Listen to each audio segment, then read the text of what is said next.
Gutting the Sacred Cow fans, assemble. Hey, how's it going? We're back. Kevin Goatee here.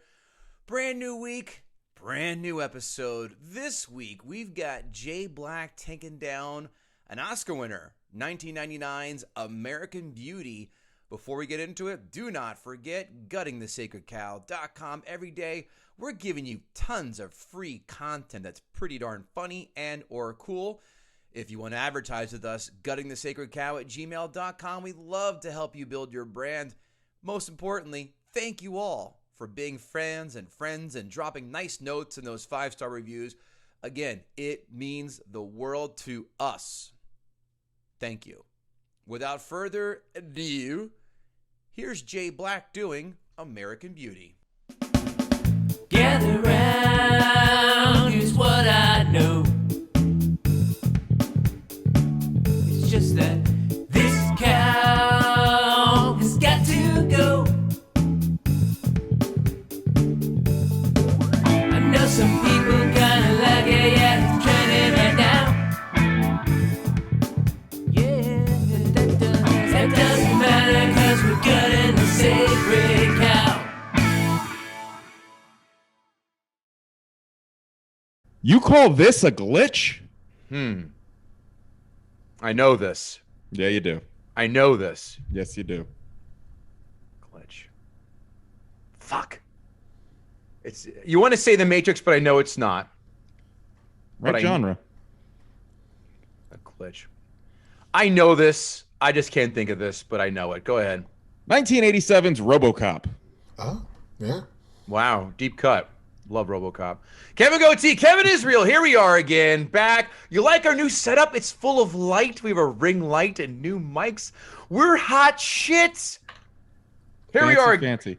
Gutting the Sacred Cow, and we're back again. Thank you so much for jumping on with us. Another episode. We hope you're enjoying all the other ones we have out there. Karate Kid, Die Hard, Footloose.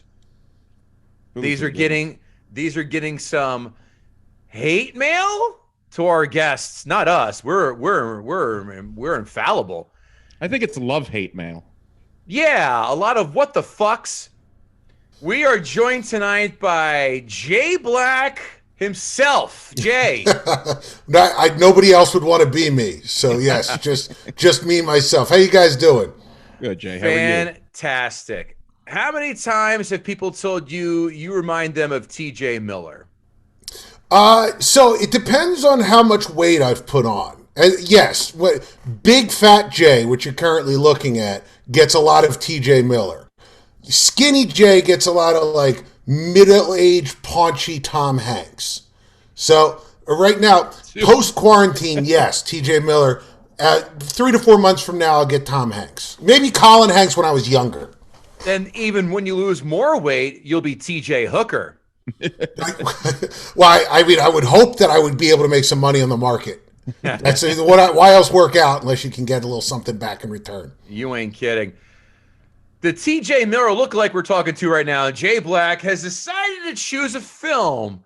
This is probably our second critically acclaimed film we've done in this podcast, Kevin Israel, and that is American Beauty.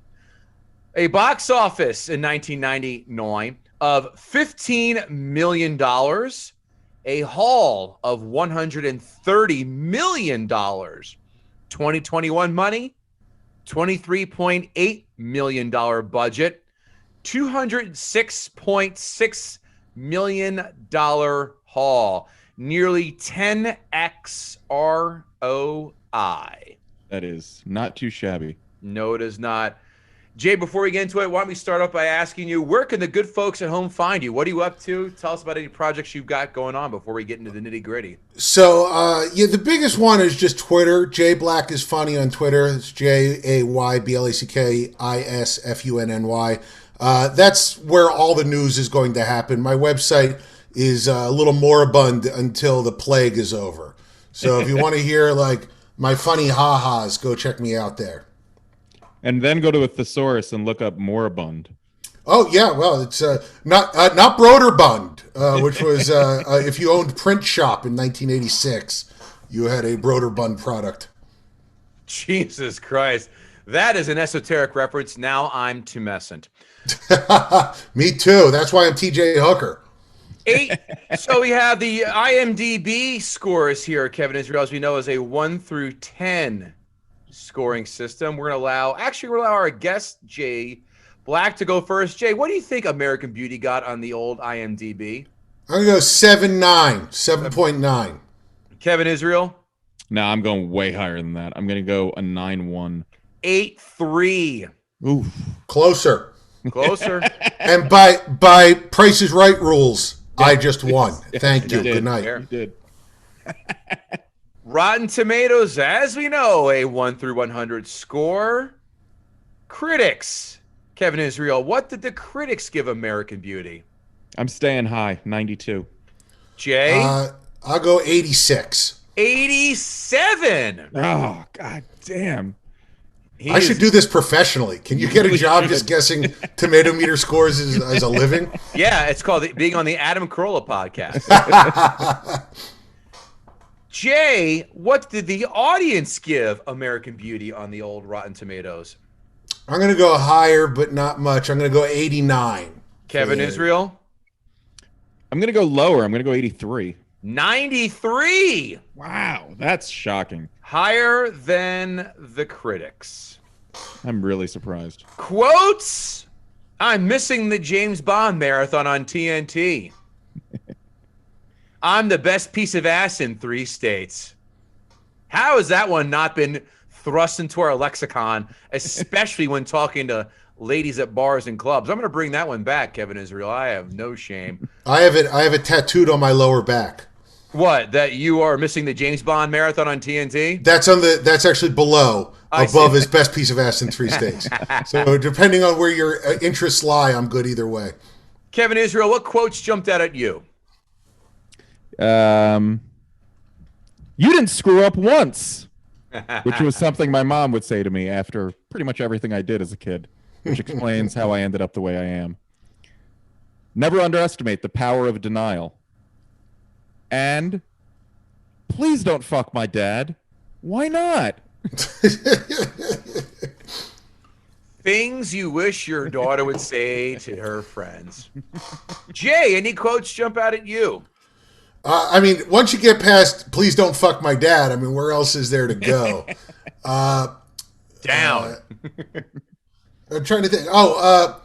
There was a lot of. Well, no, I'm not going to do the quote because it uses a lot of language that we don't want to use. I believe this is the only movie that I've seen in a theater in 20 years that uses the C word. Like just You can say it. Go ahead. No, my wife might see this and then I'll be in trouble. In fact, just thinking the word, I'm worried somewhere she's like, ooh, I'm going to have to yell at Jay and I don't know why. It'll be like the Thundercats signal. She'll just be like, yeah. Her eyes turn yellow. In fact, if you just take the UN from Thundercats and put it into the A in cats, you get to where I'm going from. She has such an aversion to the word cunt. I'll say it because I'm not married to your wife. She has such an aversion to the word cunt that she's going to get all Wolverine, a Lady Deathstrike claws out. You know, I've only ever used that word on stage once, and it was by an accident. And I was performing in Vegas, and there was a woman who was heckling the whole time. They were heckling the opener, the middle, and then I got up there, and the whole time she was talking about her husband. And she was like, this is my husband. He's a psychologist. He's the best psychologist in town. And I kept telling them to get rid of her. They didn't. I got on stage, and within 2 seconds, she goes, my husband's a psychologist. And I said, if you're such a good psychologist, why is she such a, that word. And there was the last time I think I've said it out loud where I could just feel the audience just do this. And you just feel hatred rolling towards me like the flames in Backdraft. So I said to myself, I'm out. Well, if you listen really carefully, you heard Freud's ghost give you a standing O. So you win in that regard. Yeah, no, he's a big fan of mine. Freud's ghost follows me on Twitter. He's a good guy. Those are the quotes. 5 fun facts. Director Sam Mendes' first choices for Carolyn and Lester were Kevin Spacey and Annette Bening. Those were his 2 first-round draft picks. that he nailed. Number 2, American Beauty was partially inspired by Amy Fisher and Joey Buttafuoco. Wow. That's Like, like you know the what's fourth funny? movie based on that attack. Yeah.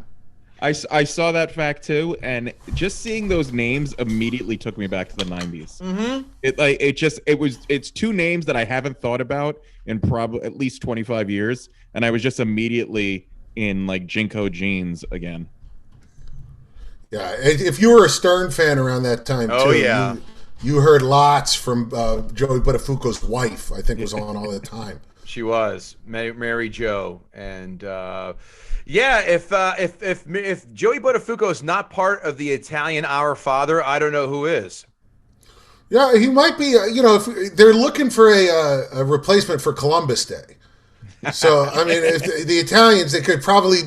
He's less problematic than Columbus. So just a thought. Yeah, he didn't rape and pillage Indians. He just decided to slay some 16-year-old puss. But That's right. I mean, who hasn't? well, yeah.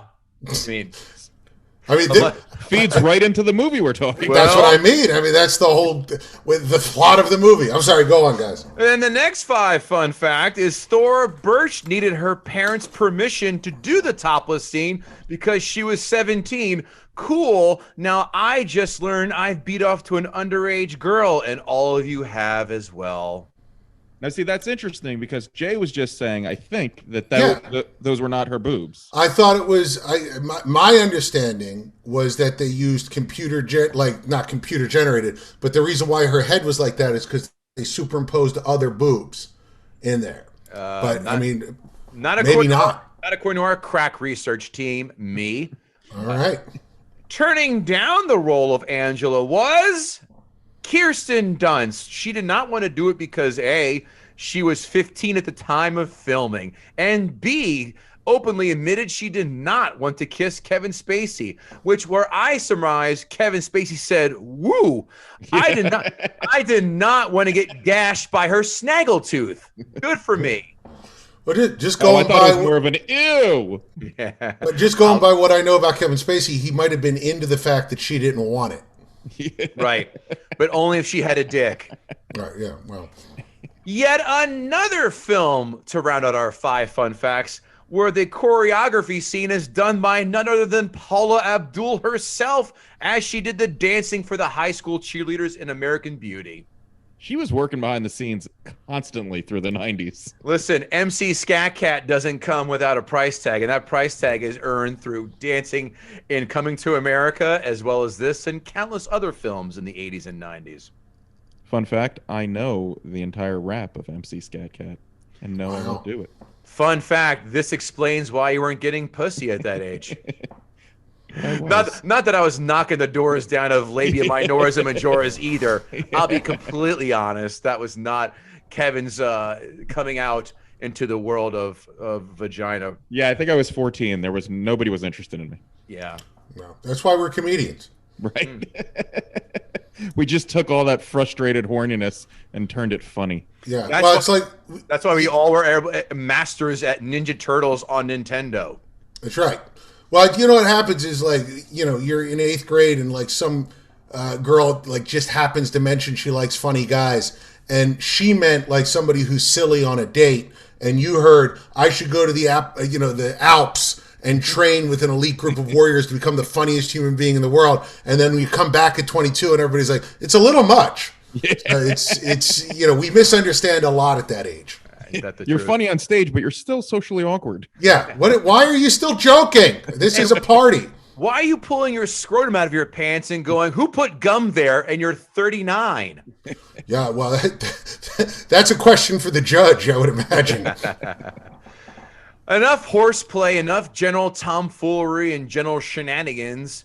It is now time, Kevin Israel, for Jay Black to do what he and this was put on this earth to do. And that is gut the sacred cow. Cow. I felt a part of that.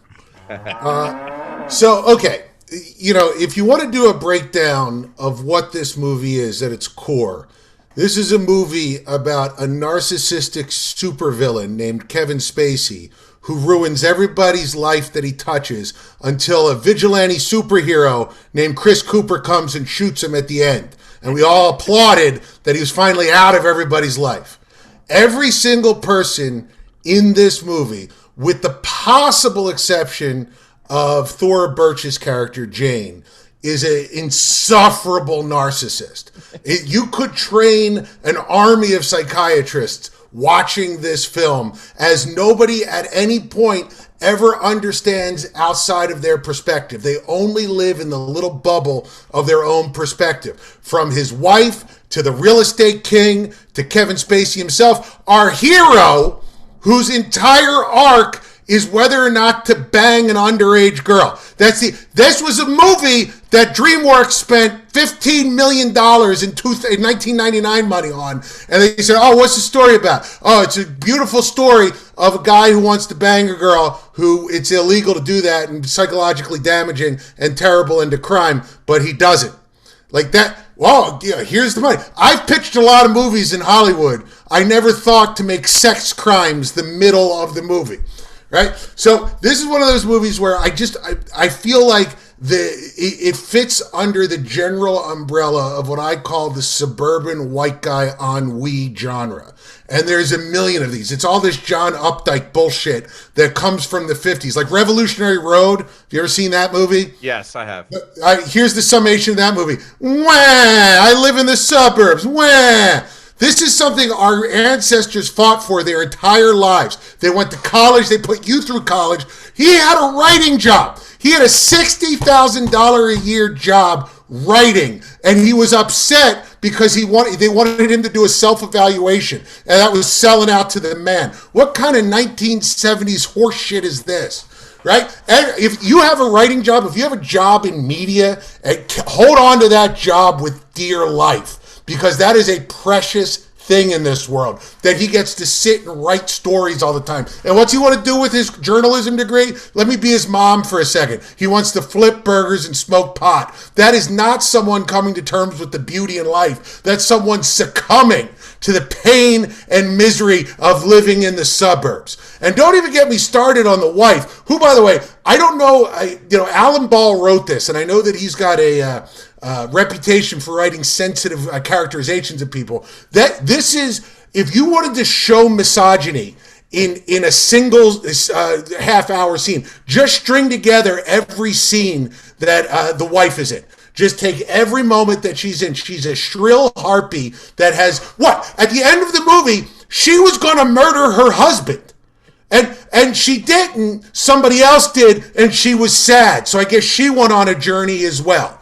And finally, the people that were the boy, the love interest, this is something, I call it the Heath Ledger syndrome. And we need to understand this, which is when you're a young person who is emotionally and socially stunted, you see something like this. The weirdo with the beanie and the Mormon outfit and the video camera filming everything that the girl does and then writing her name in fire in the backyard. That's only charming if you look like that kid. Right? At that moment in 10 Things I Hate About You, when Heath Ledger comes out and says, can't take my eyes off of you, while the band plays and Julia Stiles is like, oh, I'm so attracted to him. That doesn't work for everybody at this table. You understand? If you do it, it's a restraining order. But if that kid does it, it's okay. This movie perpetuates that idea, and that's something we need to stop.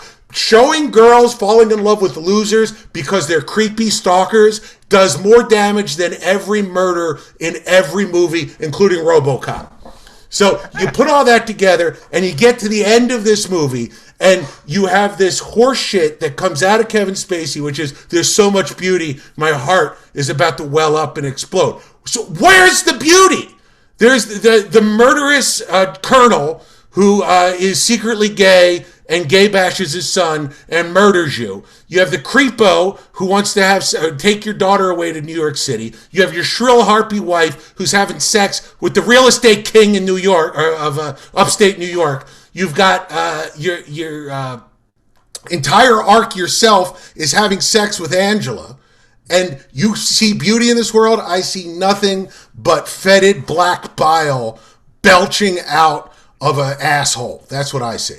So I don't understand why this movie... Well, I do understand why this movie got the Academy Award, because all the people in Hollywood are middle-aged white men. All the people in power in Hollywood are middle-aged white men who hate their lives because they had the audacity to get married and have children. So they see something like this and they fantasize about giving it all up. You don't give up suburbia. You earn suburbia, and I'm tired of middle-aged men saying opposite of that. This movie is horseshit. The people who like it are horseshit. It should be cut from the entire existence of this multiverse. Thank you. I'm done. That was all in one breath. Yes. Well, I'm drinking an energy drink. You sure it's not Four Loko? Yeah, no. That's off the market, right? You can't get Four Loko, like the real Four Loko. No, I think you can still get it. Besides, I thought it was banned. No, I thought so too. I don't know. For some reason, I thought they might have come out with like a toned down version. Yeah, you used to be able to buy Sudafed at 7-Eleven, and then they were like, "Oh no, there's too many meth heads buying the Sudafed," so they switched it to Sudafed, and it was just like little red sugar pills, essentially. So that might be the Four Loko equivalent. I don't know how it's going to keep all those juggalos wired if they don't have if they've run out of Faygo. I mean, what's the backup plan going to be for the gathering of the juggalos? I would imagine fake Four Locos where they're going to go. selling Canal Street fucking Four Loko. That's golden. Yeah. Kevin Israel, I think I'll go first with my notes. Knock yourself out. These notes, spots. You're going to say everything that I have written down. I can feel that happening already. So this is going to be a short episode. I don't think it will be. We'll see. But before we get into it, don't forget guttingthesacredcow.com, where you can get some pretty fucking cool shirts like this one I'm wearing right now. Guttingthesacredcow.com for blogs, for mugs, just to see our beautiful, handsome faces for the love of Christ. I mean, what more do you want? We're not... I was gonna make another awful improv people are ugly joke, but I'm gonna refrain because it's obvious. One episode without it was a nice GTSC podcast on Twitter. If you have not yet done so, please, for the love of Christ, a 2 to 3 sentence review on your podcast platform of choice with a 5-star rating. Notes. Who would have thought Annette Bening would have been the one to get Warren Beatty off the pussy carousel? He goes from making Madonna a lovesick puppy dog to a woman who looks like she's the head of the PTA. The Karen. How many guys do we all know that live Lester's lifestyle? Answer, plenty. How saddening is it that Kevin Spacey's character is 2 years younger than Kevin Israel and I, but looks way older than we do? Had that exact line. I thought, I again, 75, whatever episodes we're in, we share a fucking brain. The creepy neighbor, and he went on to start Bang Bus. That's the narrative that we're going for, right? The creepy neighbor starting Bang Bus, right? If Peter Gallagher and Eugene Levy were to mix sperm and knock someone up, that kid would come out with Chewbacca's as eyebrows. Mina Suvari had to have been the 8th choice as the hot chick in school. She looks like a goddamn alien to me. Uh-oh. Pizza's here. Spacey missing the Bond marathon for his daughter's cheerleading competition is suspect. I have a question. Was it a Connery marathon or a Roger Moore marathon? Because if it's a Roger Moore marathon, you bet your ass you should be there for your kid. But if it's Sean Connery, tell your wife leave when Diamonds Are Forever or Never Say Never start. Then that's your out. The best acting indeed is Kevin Spacey in this film by a landslide. His ability to hold back vomit while Mina Suvari strips in front of him, that took some amazing Meisner techniques. I've said it before and I'll say it again. Chris Cooper looks like Sebulba from Star Wars Episode 1. I dislike him in every single film he's been in. I do not like Chris Cooper. Everything about him is just disconcerting to me. Not a fan. Creepy neighbor in 1999, persistent. 2021, labeled a sex pest, and articles written about him in Jezebel and Vulture. He's a stand-up comic who's banned from every club in New York. Early Lester has the personality of a second-year comic that lives in Bushwick. I knew that'd get the comedians here on the stage laughing. Annette Bening's character is indeed a raging cunt. I wrote that down. Yes. How does Lester not start tapping out at least 2 years ago? But at the same point, I truly do not respect dudes who won't stand up to their wives. Let's put this movie on the Mount Rushmore of movies where black people say, fucking white people. This movie dispels the rumors that when girls have sleepovers, it's not bra and panties pillow fights. Thora Birch is playing a Game Boy, and nothing got me hotter than seeing that. That's fair. You know, when I work out, guys, it's in my garage with dumbbells and no pants. Or when you're wearing pants, it's suit pants for some reason. Right. Never sweatpants. By the way, let's add up those dumbbells that Spacey was lifting, and that is his ideal weight for his twink lovers. Whoa. 70 pounds. Beating off in bed wearing pajamas underneath 2 blankets and no nearby cleanup materials is a fool's errand. This is like running a Tough Mudder in a tuxedo. Is Apache Chief leaving now? Imhotep. Yeah. Only real estate douche nozzles give themselves royal titles, especially making their sexual partners call out said title during sexual romps. If I'm Jane watching that video of a plastic bag in the wind, I can only assume that's one of 2 things. A, that's the bag he puts over his head while jerking off, or B, puts that bag over my face while choking me and then dragging my carcass to his trunk. But by the way, I can't get my wife to watch Citizen Kane with me. This kid gets Thora Birch to sit and watch a bag for a half hour. I mean, good on him, but my wife won't. I have a movie that I wrote that is currently in rough cut form. I'm supposed to watch it tonight. Guarantee you she will fall asleep 8 minutes in. But Jay, there was about to be a snowstorm, so it was symbolic. Oh, right. Yeah, no, I get it. Rosebud. Just whisper that in her ear. She's like, what? He goes, that's just me asking for anal sex tonight. Okay. Wow. A 42-year-old man making $65,000 in corporate America is sad. I'm sorry. I'm going to sound like a snobby asshole. 65 grand when you're 42 years old in corporate America is way fucking low. Coming from someone who works in corporate America, I'd be like, you know what? It's time to cut bait. And you know what? Go work in a fast food job and be happy for the rest of your life. Because in 99, that's probably 6 figures today, though, right? No. No? Right here, I'll check while you're going. Funny, I did not do as much. Yeah, I did not do as much naked interviewing when I had a camcorder and a lady in my presence because I was too busy doing my own Pam Anderson, Tommy Lee recreation, sans the yacht and 13-inch dong. One of the unsung victims in this film is Ricky's mom in a mental or drug-induced jail. What a poor soul that was. You had to feel bad for her. Allison Janney, who's a great actress, was so wasted in that movie. I know. All right, boys. 94,000. Aha, see? Told you no. Told you. Just under 6. See, that's sad. For working all those hours, fuck that. When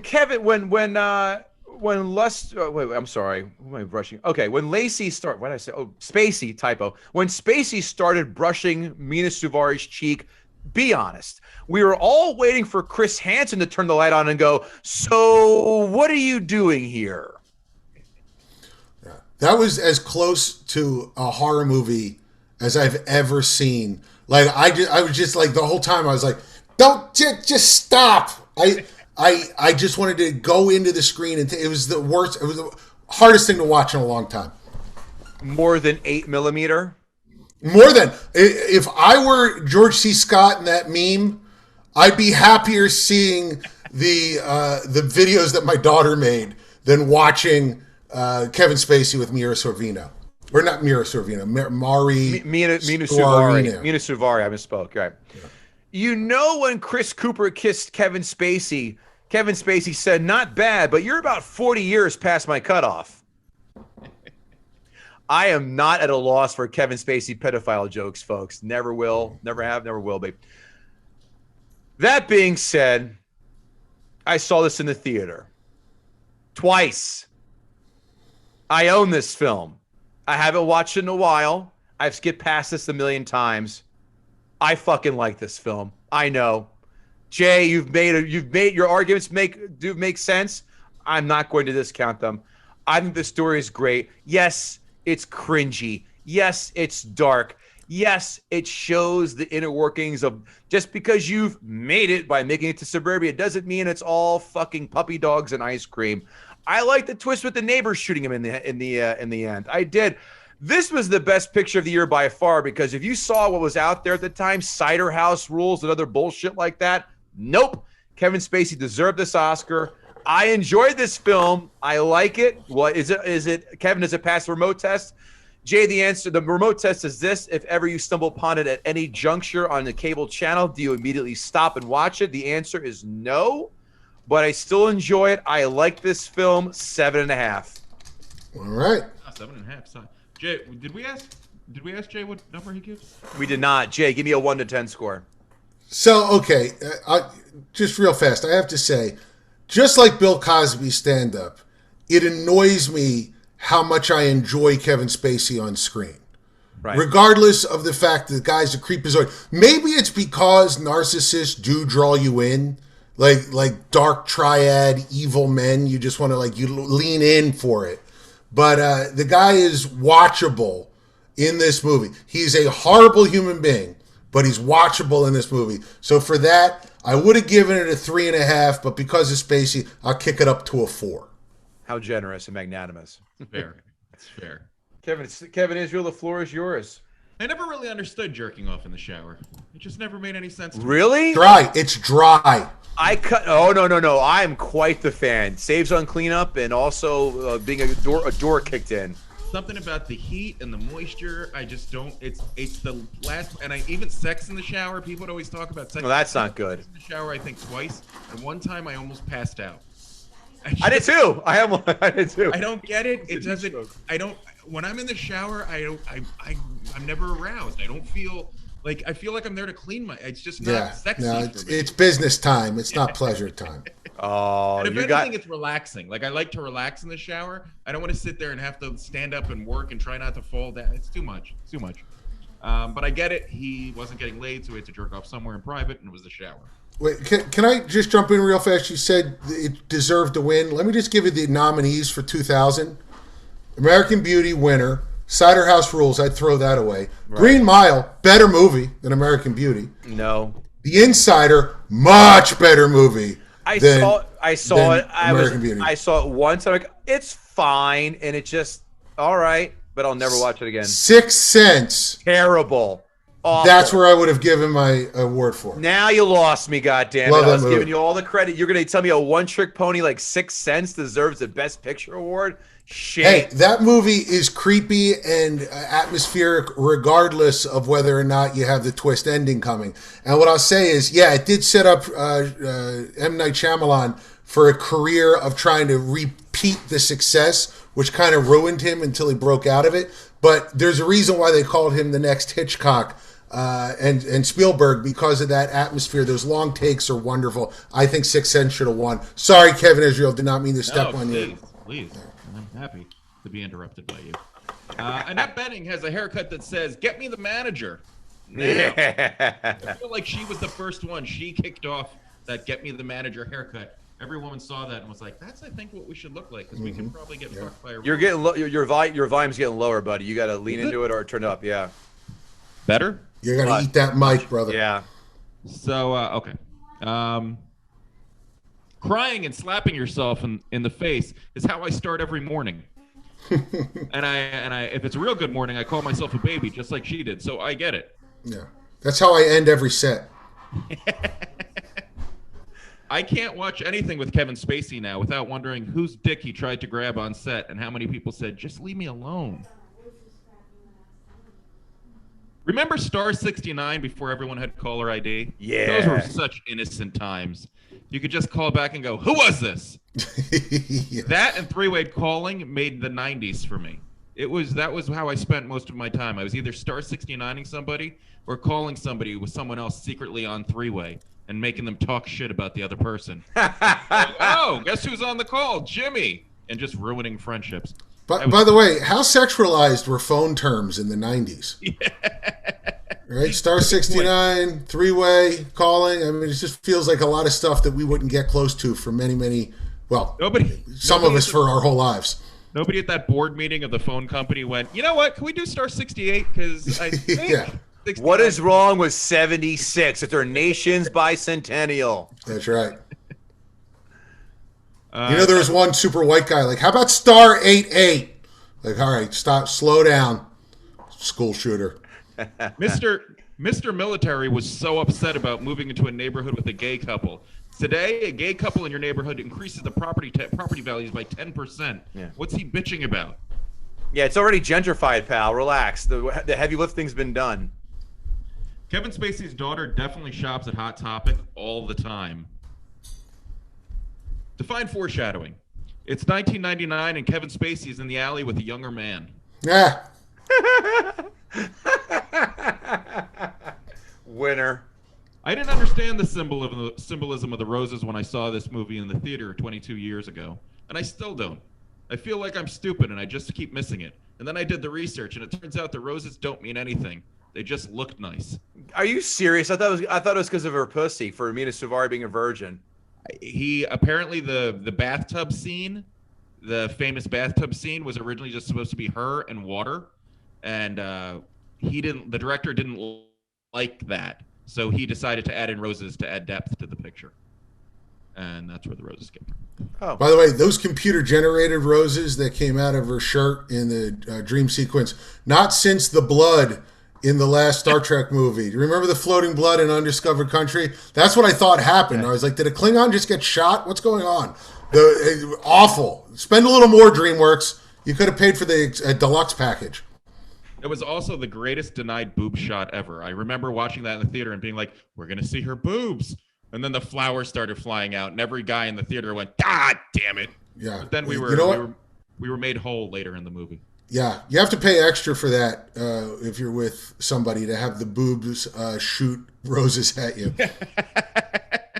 I mean, that's actually a better trade-off. I mean, Mina Suvari doesn't look like she's packing Denise Richard titty. I mean, I think it's a nice kind of gag, almost thing missing was like a seltzer squirt and a spinning bow tie from those titties.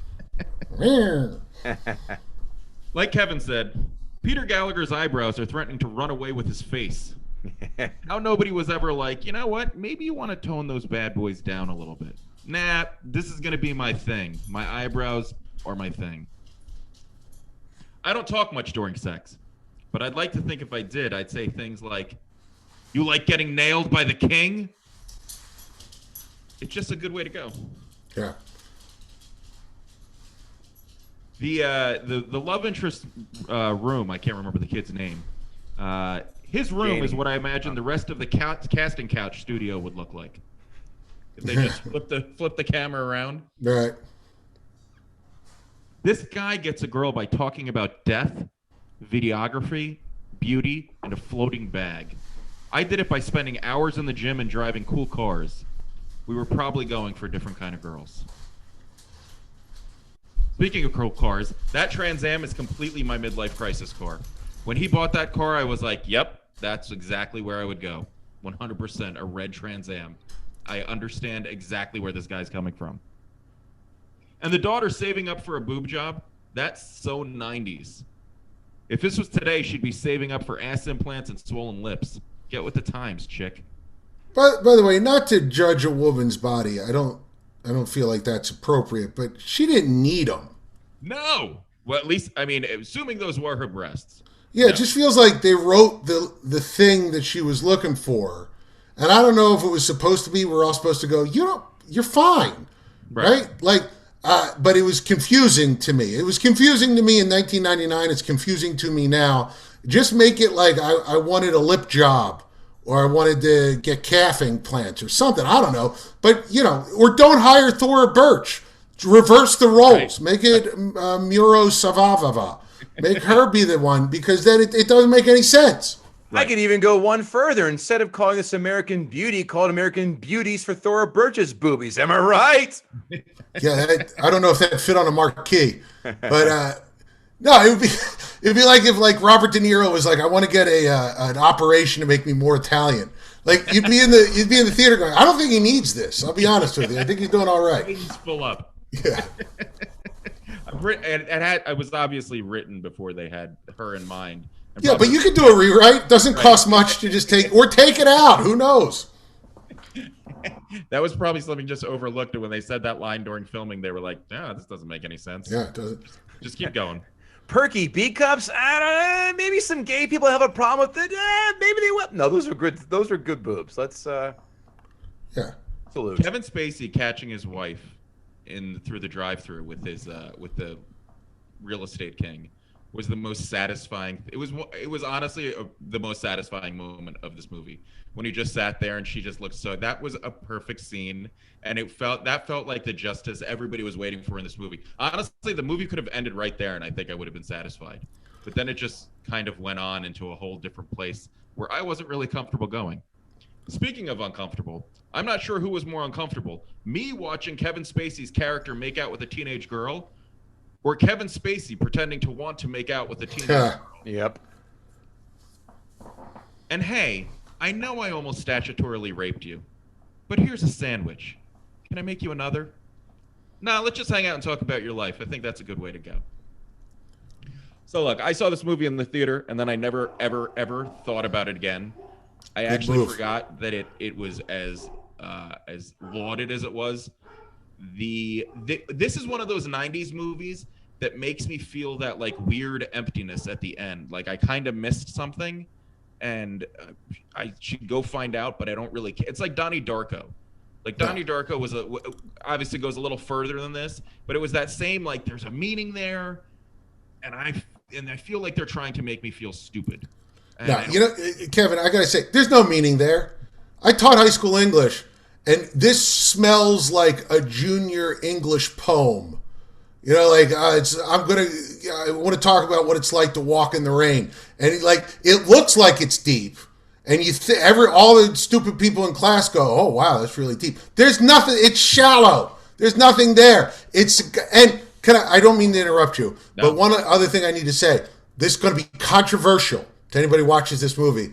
I was kind of on Annette Bening's side.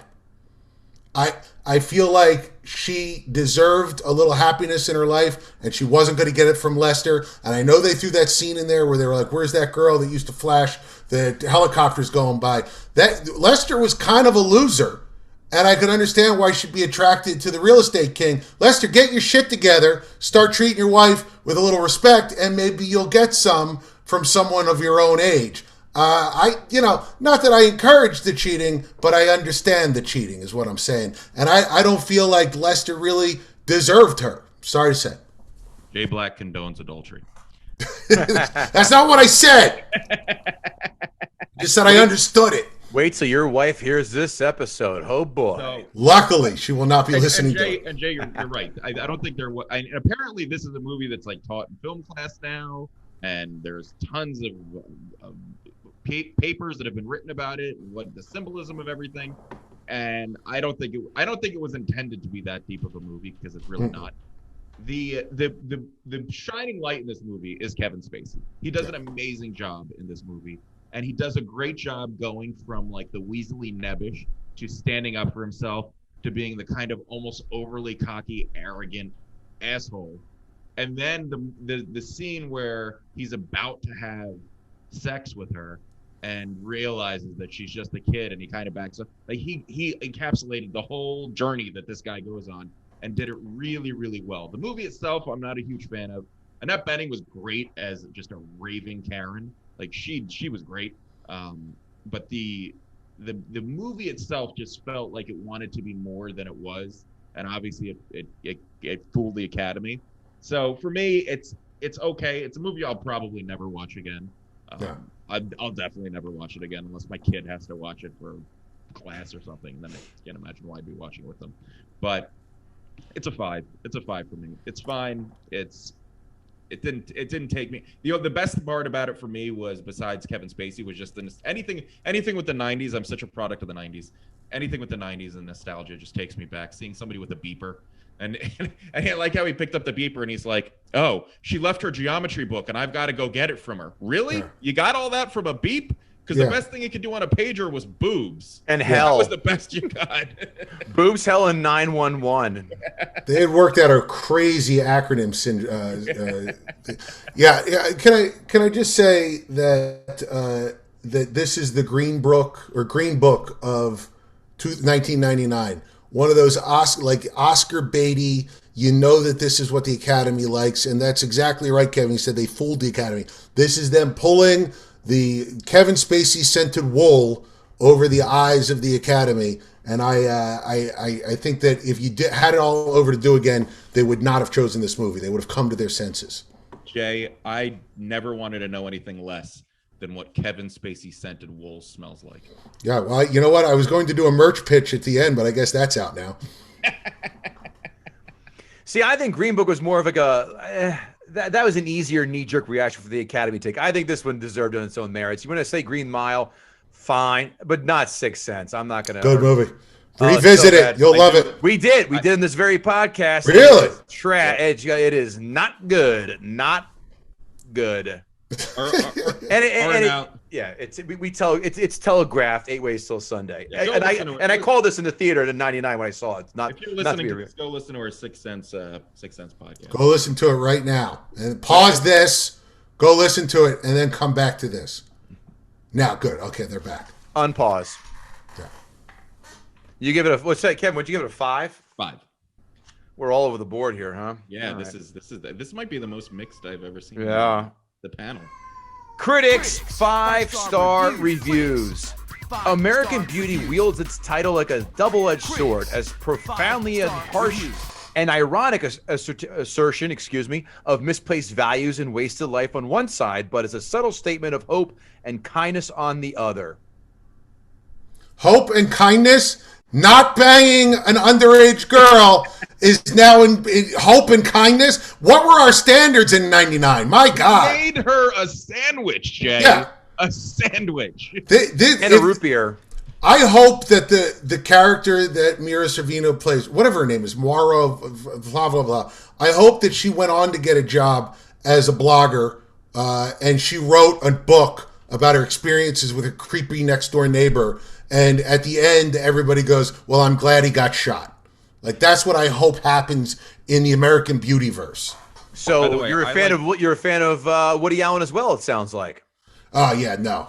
That's yeah. Just in general, if you feel that urge, like to be with someone who's, I don't know, illegal, this is a pointer from me, Jay Black.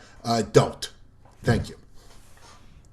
The highly entertaining dark comedy, fuck out of here, American Beauty uses its cardboard characters very well. Yeah, well, I mean, except for the very well part, I agree. American Beauty is deeply disturbing, acerbically funny, brilliantly acted, breathtakingly original, and highly sophisticated. Breathtakingly original. I feel like the humor in the movie was happenstance. It wasn't. This movie wasn't written to be a knee slapper. No. Yeah, I'm not laughing like Frank Drebin taking a piss with his microphone on. You know what, though? I do remember in the theater there being huge laughs, right? I think because of the way the rest of the movie is designed, those laughs come as tension relievers. And like when you're watching it at home, you don't get that same feeling. Yeah. But like certain looks and certain, especially the things that Kevin Spacey were doing, there were huge laughs in the theater. So I can see labeling it a comedy, albeit a bad one. I can't even give it that level. You can't say comedy. I can't see anyone calling this a fucking comedy or even a dark comedy, which is the shelter for being a lazy comedy. I can't co-sign on that. Well, I guess if it's whether or not you wanted to get an easy Golden Globe, you just say, "Oh, it's a comedy. It's a drama." He threw for you. Yeah. The Martian. Oh, yeah, exactly. Oh. He threw a plate against the wall, made everybody jump. Ha, ha, ha. That's a real fucking, or I rule. Good for you. Yeah. This engrossing centerpiece meshes with subplots involving Burnham's. I copy and paste. Involving Burnham's dysfunctional family and unbalanced neighbors in a virtuoso study of isolation, repression, and fulfillment. Mendes infuses the lush visuals and lyrical script, with dramatic panache. Oh, go fuck yourself. He's had a thesaurus. This is why critics are all just major league queef bags. Title of my stand-up album, I think I'm going to call that one. Major league queef bag. Yeah. I like it. Critics 1-star reviews. As faux deep Oscar bait goes, American Beauty is as broad and predictable as an episode of Three's Company. Oh, by the way, yeah, Three's Company. That the rest of the whole dramatic end of the movie rests on a Three's Company-esque misunderstanding because of the window placement of the room and him leaning over to roll a joint. The dad goes, well, I must be filling in the blanks with my mind as to what's happening here, and runs over to get some because he's secretly closeted. I mean, if I wrote that in a script for Lifetime, right, when I'm not doing this, I'm writing Lifetime movies, I would get notes back going, come on, you can do better than this, let alone an Academy Award-winning movie. How dare you? What's going on in there? I'm nailing it. Oh, I know what's happening. Yeah. And you should write back, no, you're not better than this. You're Lifetime. The filmmaker's attacks on real estate agents, corporate America, and suburbia aren't as much shooting fish in a barrel as they are shooting fish in a shallow dish. Signed, Mr. Remax. Oh, well, okay. I thought a Dr. Seuss should have been actually put in there with the rhyming, but I went with Remax. It didn't hit as well. Notes. Thanks, guys. Yeah, no. Crippling broad with network sitcom beats dressed in R-rated threads endorses a particular adolescent male point of view.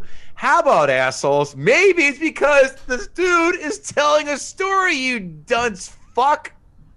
I don't even understand what that guy was trying to say. Nothing. You must be smarter than me. He was just trying to say that it's sexist, and that's him just trying to be a woke asshole, right? I'm just going to say this as a woke asshole. It is a sexist movie. It very much is. We only see it from Kevin Spacey's point of view.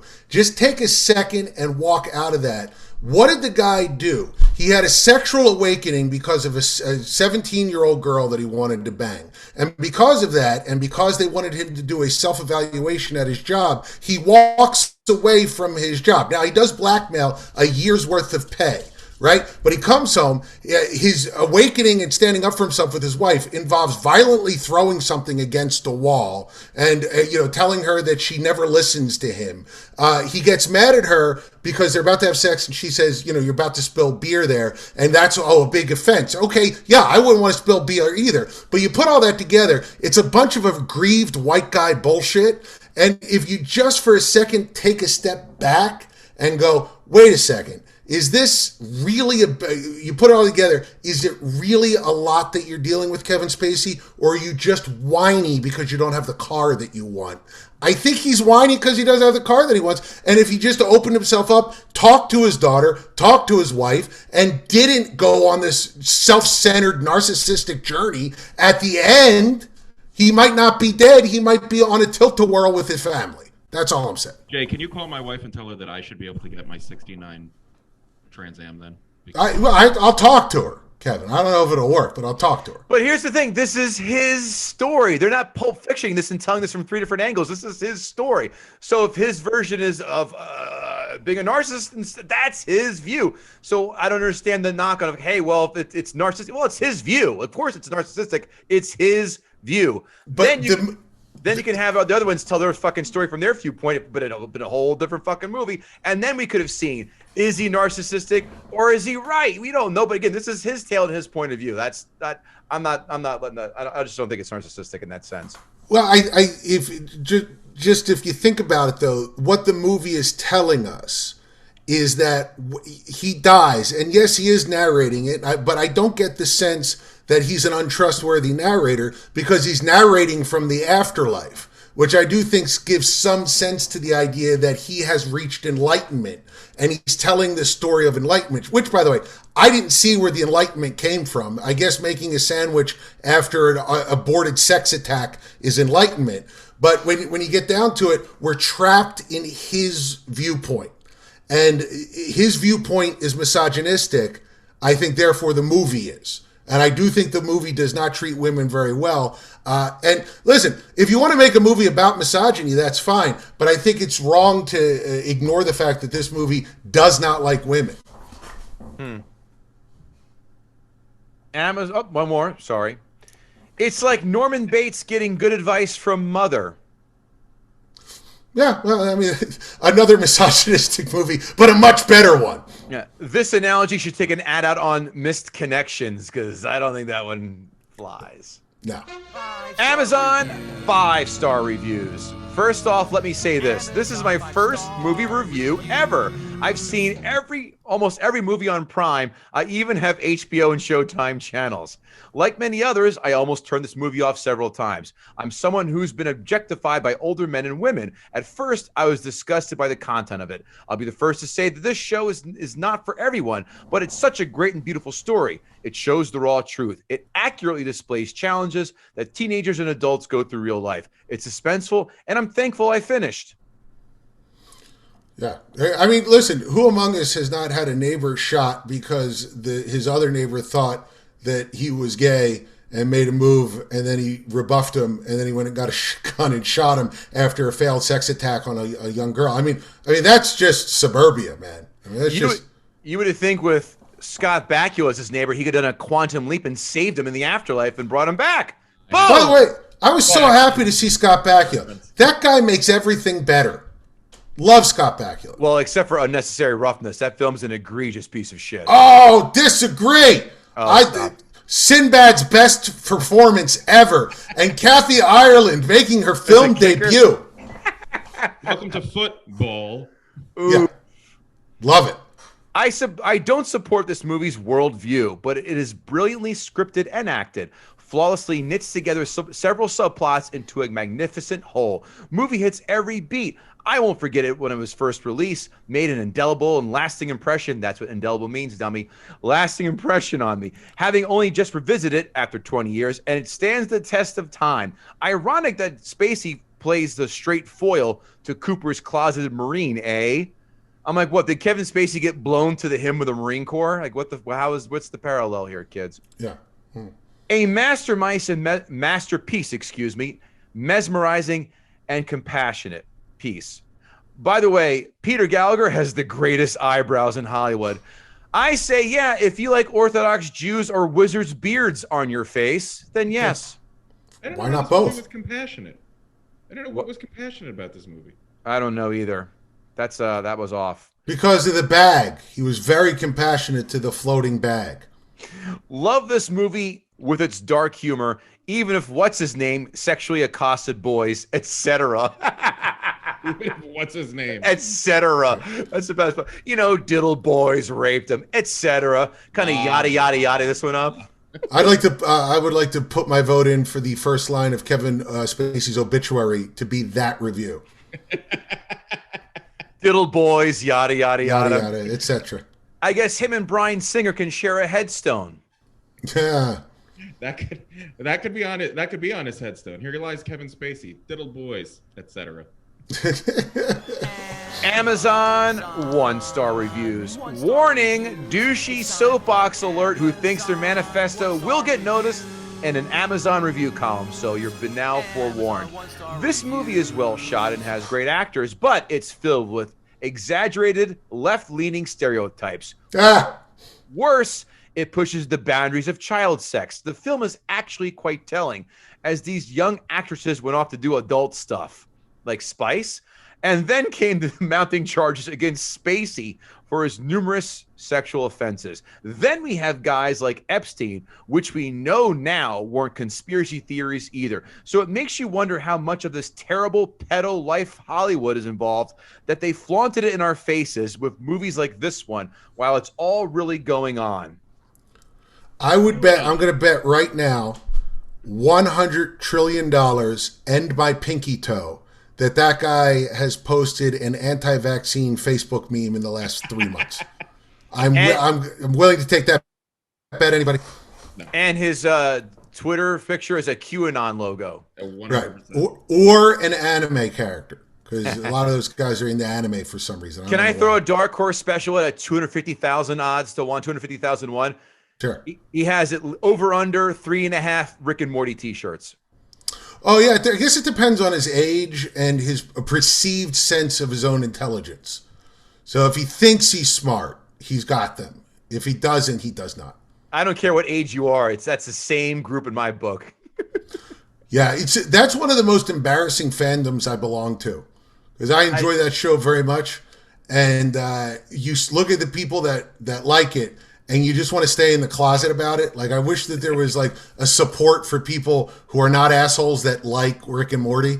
It would be nice, but I don't see it happening anytime soon. I couldn't get into it. I tried. I did a season and a half. It didn't grab me. I will say this: I never got into Rick and Morty, but there's that video out there that's floated around where it's Rick and Morty reenacting this crazy lawsuit that actually happened, and they're actually just reading the transcript of the lawsuit, and it's fucking hysterical. Oh, that's great. Next one. So in this movie, Kevin Spacey tries to score with an underage girl. Go figure. Actually, he only comes in third place for the creepiest person in this movie. There's a real estate guy with jacked up eyebrows, and Ricky is morbidly weird. Hey, by the way, the king was not creepy. No. He was very suave, and he, his wife was gone out of the picture, and Annette Bening was ready to go. I don't fault the king for taking that. And I think it was all right. You don't shit in another man's castle, Jay. I'm just saying, Jay Black endorses adultery. Stop it. I feel like that's what that's episode 78, Jay Black. I'm going to say I do not endorse it. I'm just saying I understand what happened there. This is the Chris Rock defense I'm hearing from you, Jay. Yeah. I am not in favor of it, but I understand. If I could give this a -5, I would. Foul language, horrible acting, and insipid. 2 of the 3 are just laughable. Foul. It's rated R, you dumb dildos. This is not a fucking Pixar joint. Oh my. There it is. This is a truly disturbing movie with no redeeming qualities whatsoever. I'm not sure why anyone would make a movie like this or why anyone would watch this. This is a dark, depressing movie that'll make you feel worse having watched it. Signed, Ghislaine Maxwell. Oh, wow. I'm glad that she's able to post reviews from prison. That's nice. Which is also the name of the street Kevin Spacey lives on, Ghislaine.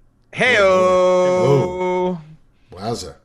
Expected entertainment from such an acclaimed movie instead of a bunch of dysfunctional people having all types of sex and featuring underage sex and nudity. And then there was more sex and fucking and sex and boning and kids titties. With their boners. Yes. So many boners. Someone is repressed big time. My favorite one, could not get into the movie.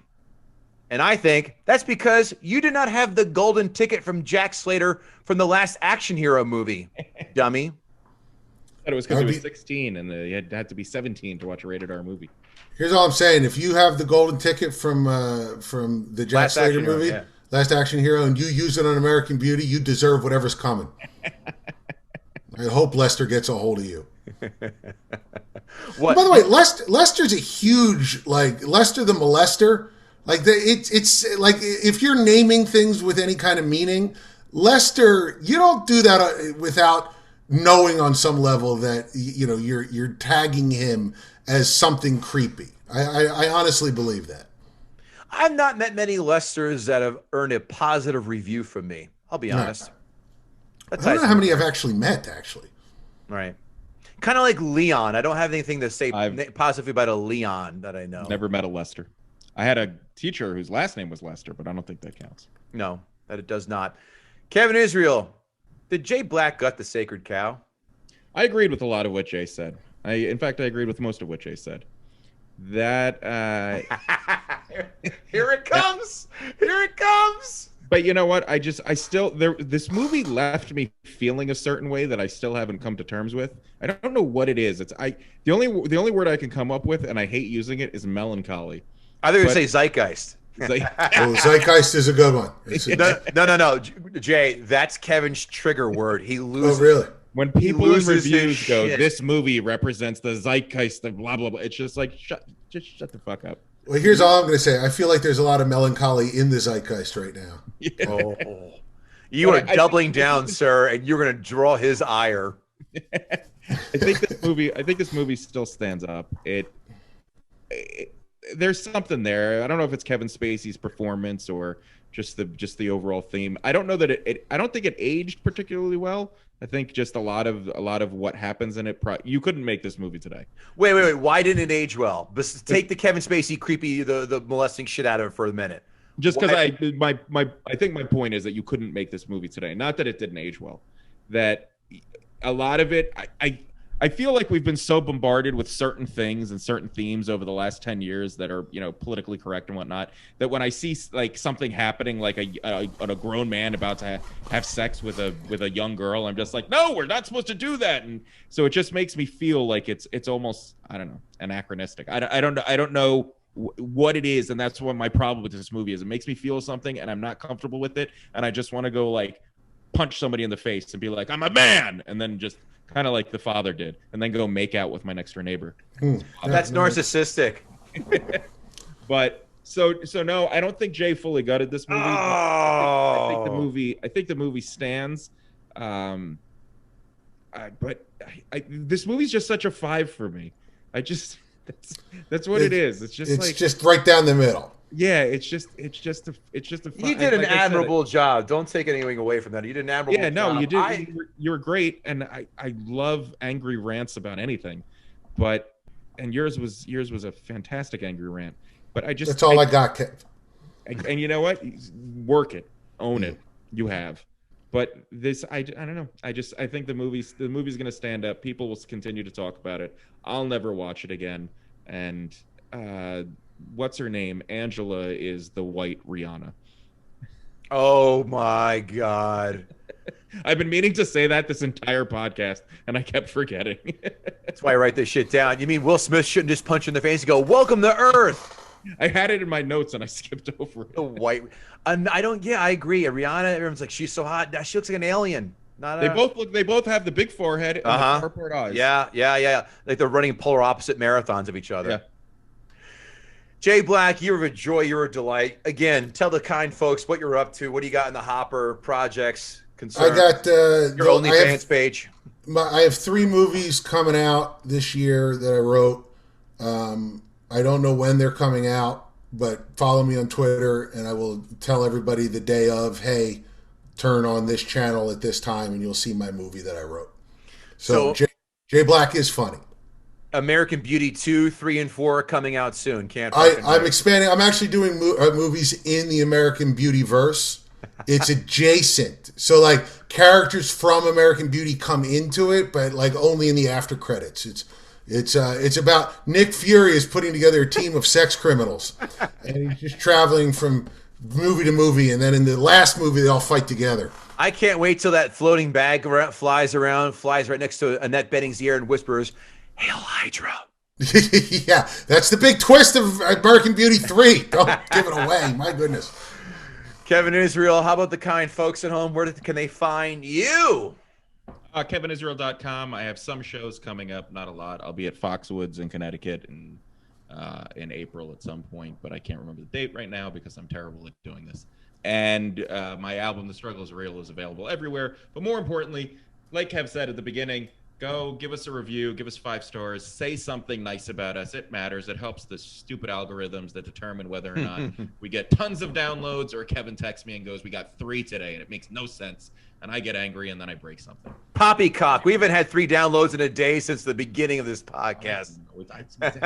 I get a very good sense of, like, this is our baby. Fuck you. No. Exaggeration. So people go, we got to help these guys. It's 10. Thank you very much. We're doing fine. We are. We're better. As Bill Cosby used to say before he's diddling, well, actually, he was saying it probably while doing so, there's always room for Jell-O. KevinGoatee.com for all the dates. I don't know, not many, but they're coming in eventually as well.